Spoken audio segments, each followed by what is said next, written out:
ازيكم يا حبايبي، عاملين ايه؟ ان شاء الله النهارده هنعمل اكله حلوه.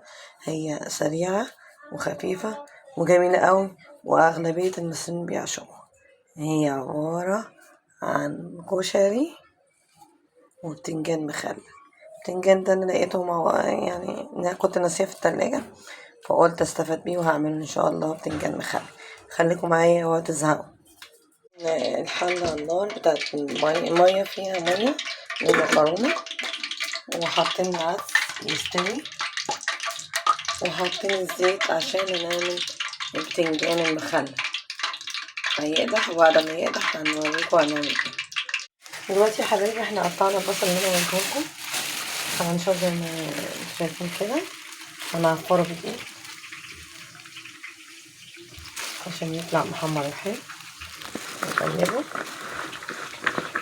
زي ما حضرتك شايفين كده.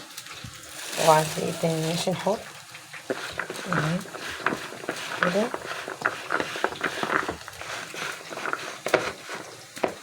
وهنقليه في الزيت. ده المحلات بيعملوه، بتاع الكشري، محلات الكشري بتعمل البصل كده. زي ما انتم شايفين بنقلي البتنجان اللي حضرتك شايفين كده اهو. ده اللي انا عايزاه، مش عن كده. طبعا الميه غليت، ماشي، بتاعت المكرونه. نحط المكرونه،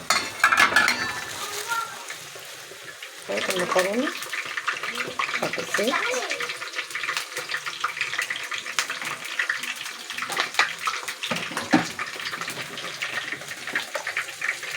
وحبة ملح،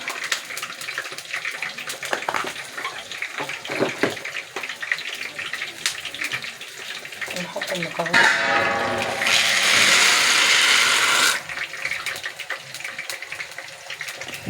ونقلبها. ما نسيبهاش في الاول كده، نقلبها تقليبه ونسيبها.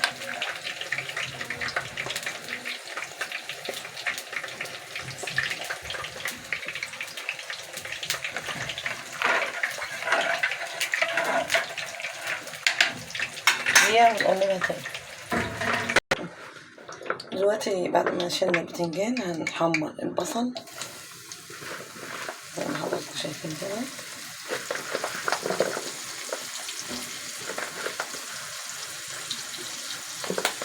منحطش البصل بالدقيق بتاعه، نشيل الدقيق وننضفه كده ونحطه ونسيبه يتحمر. دلوقتي بعد ما قلينا البتنجان عملنا الخلطة بتاعتها. خلطة اهي، عبارة عن توم، فلفل حامي، شطة، خل، ليمون. هنعمل ايه؟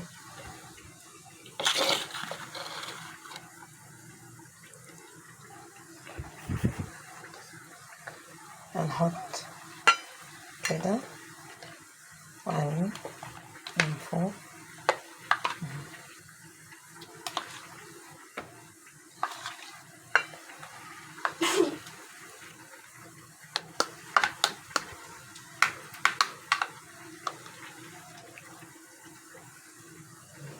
وبألف هنا وشفا. عملنا المخلل البتنجان.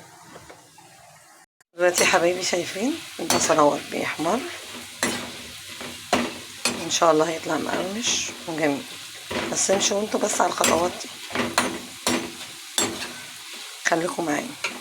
يا رب اعجبكم ويا رب نول اعجبكم. الحله اللي هنعمل فيها الصلصه ان شاء الله بس هنعمل اول الشعريه فيها. حطينا الزيت ونحط الشعريه،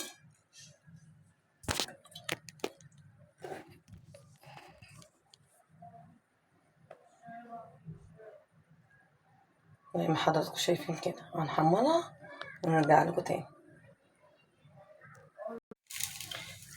طبعا دلوقتي بعد ما اتحمرت، ماشي، هنحط الرز.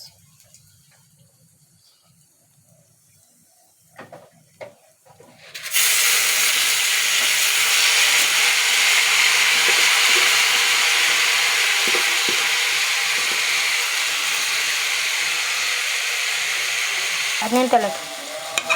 ونحط الرز ونقلب كده تقليبه، الرز يمسك من الشعرية. ونحط المية.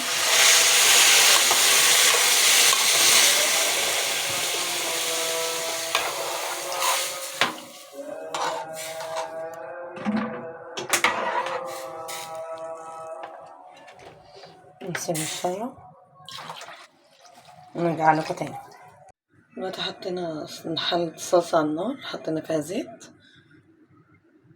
زي ما حضراتكم شايفين كده، وهنحط معلقة توم يعني،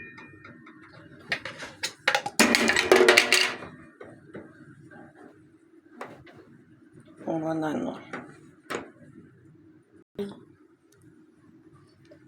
ونسيبها لحد ما مش تحمر، بتبقى لونها غامقة كده. هوريكم ان شاء الله لونها.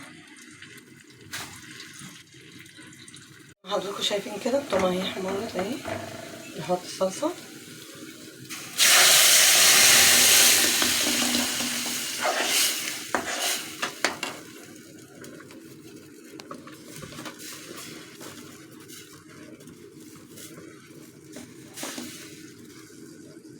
نحط البهارات ونسيبها تغلي، وان شاء الله هوريكم الشكل النهائي بعد ما خلصنا الكشري. الشكل النهائي للكشري بتاعنا اهو زي ما حضراتكم شايفين، بتنجان مخلل بالصلصة، ودي دقة او دقة اللي هي بالخل، عبارة عن توم وكمون وخل، ودي شطة وطماطم وحبة صلصة بسيطة. وتعالوا كلوا معانا.